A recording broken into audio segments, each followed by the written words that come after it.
ভোরের কাগজের official Facebook পেজে সবাইকে জানাই স্বাগতম। আপনাদের কিন্তু দেখানোর চেষ্টা করছিলাম জাস্টিস ফর বিডিআর এর যে কর্মসূচিটি সেটি আজকে থেকে শুরু হবে এবং ইতিমধ্যে কিন্তু শহীদ মিনারে জড়ো হতে শুরু করেছে। আমাদের মাঝে এসে উপস্থিত হবেন সমন্বয়ক আয়াতুল্লাহ ভেসি এবং রিমি, তারা আমাদের মাঝে এসে উপস্থিত হবেন এবং তারা আমাদের পরবর্তী কর্মসূচি ঘোষণা করবেন। যদিও আমরা কালকা প্রেস ব্রিফিং এর পরে একটা কর্মসূচি একটা সরকারকে আলটিমেটাম দিয়েছি, আগামীকাল 11টা পর্যন্ত সকল মিডিয়ার সাথীদেরকে বলবো আমাদের আজকের যে দিনটা এটা শুধু সরকারকে যে আমরা সময় বেঁধে দিয়েছি সেই সময় পর্যন্ত আমরা এখানে অবস্থান করব।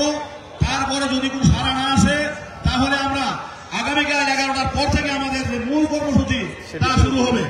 অতএব আমি সকলকে অনুরোধ করবো যদি মনে করেন যে দর্শক আপনাদেরকে দেখানোর চেষ্টা করছিলাম ওখানে শেষ মনে করতে হবে আমরা তো মরেই গেছি, আমাদের আর মরার কিছু নেই। একটা কথা মনে রাখবেন, বাঁচতে মরলে শহীদ বাঁচতে রাজি, আমরা সবাই লড়তে রাজি। এই স্লোগান সামনে রেখে অবশ্যই যতক্ষণ পর্যন্ত আমাদের অধিকার দাবি আদায় না হবে ততক্ষণ পর্যন্ত আমরা রাস্তায় থাকবো।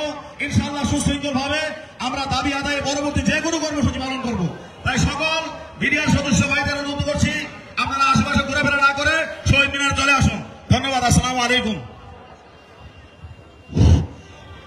আমি আপনাদের সকলের উদ্দেশ্যে আরেকটা কথা বলছি, আমরা যদি কোথাও যদি এই স্থান ত্যাগ করে যেতে হয়, আমি যতক্ষণ পর্যন্ত ক্লিয়ার দেব না আপনারা ওই অবস্থান থেকে উঠবেন না। যদি আমরা রোড ব্লকে যেতে হয় ওখানে আপনাদেরকে হাজার জনে হাজার আদেশ দিবে, কারো কথা শুনবেন না। আমি যতক্ষণ পর্যন্ত বলবো না যে এখান থেকে উঠবেন না, যে যেখানে যাবেন। দর্শক আপনাদেরকে দেখানোর চেষ্টা করছিলাম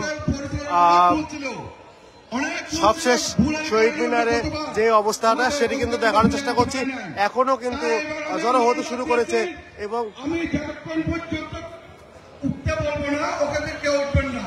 আশা করি আপনারা সকলে আমাকে এই ব্যাপারে সহযোগিতা করবেন এবং আমরা আমাদের সমন্বয়ক মাহিন ভাই, আয়াতুল্লাহ ভেসি এবং রিমি আপু এবং অন্যান্য সমন্বয়করা সকলে আসবেন। ইনশাআল্লাহ আমাদের সাথে আছেন, থাকবেন।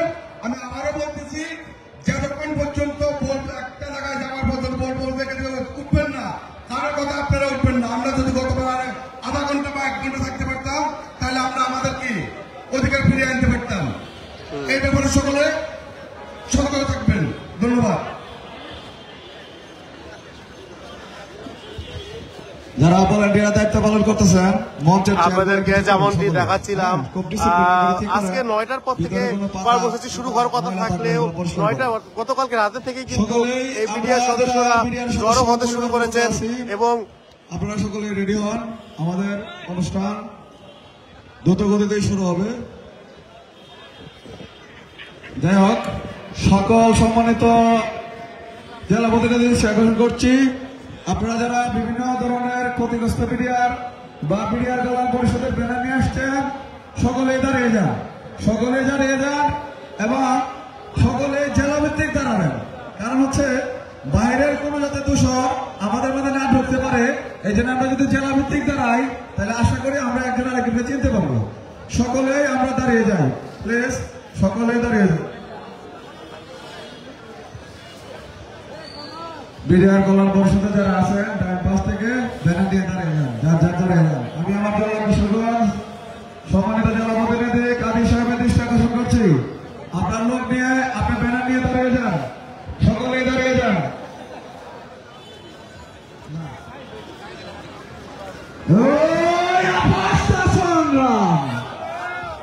আস্তে আস্তে ঠান্ডা হয়ে যাচ্ছেন, একটু গরম করতে হবে আপনাদের, বুঝতেছি।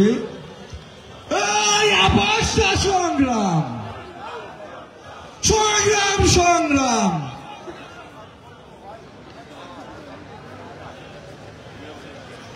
আপনাদেরকে দেখানোর চেষ্টা করছিলাম।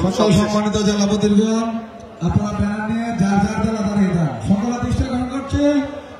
অবশ্যই আপনারা যার যার জেলা দাঁড়াবেন, যাতে বাইরের কোনো দোষর সে যদি ফ্যাসিস্ট আওয়ামী লীগ সেজে চলে আসে আমরা ধরতে পারি। এই জন্য সকলে যার যার ব্যানারে দাঁড়াবেন। সামনে মঞ্চে উপস্থিত সকলের সম্মান থেকে বলতে চাচ্ছি, এখানে চেয়ার রাখা আছে, অবশ্যই আমাদের পরিবার বর্গ এবং আমাদের মহিলা বা আমাদের ভবিষ্যৎ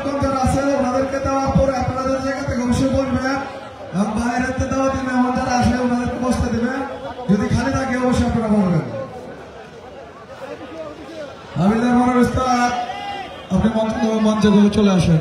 বিভিন্ন জেলার থেকে যারা আগত রয়েছে তারা বিভিন্ন ভাবে কিন্তু অবস্থান করছেন, অর্থাৎ গতকালকে রাতে থেকেই কিন্তু এই বিডিআর সদস্যরা শহীদ মিনারে অবস্থান করছেন। যে আগে দাঁড়াবেন তারটাই সুন্দর হবে। যারা আমাদের স্বেচ্ছাসেবক আছেন সকালে চলে আসেন। দ্রুতগতিতে কেন্দ্রের বিডিআর কল্যাণ পরিষদের কেন্দ্রীয় সমন্বয়ক এবং 64 জেলা থেকে আমরা 2 জন করে ভলেন্টিয়ার চেয়েছিলাম এবং আমাদের 76 ব্যাচ আপনারা যারা আছেন সকলেই গেঞ্জি পরে আপনাদের মাথায় ফিতা বেঁধে মঞ্চে চলে আসেন। যারা এলোমেলো ঘোরাফেরা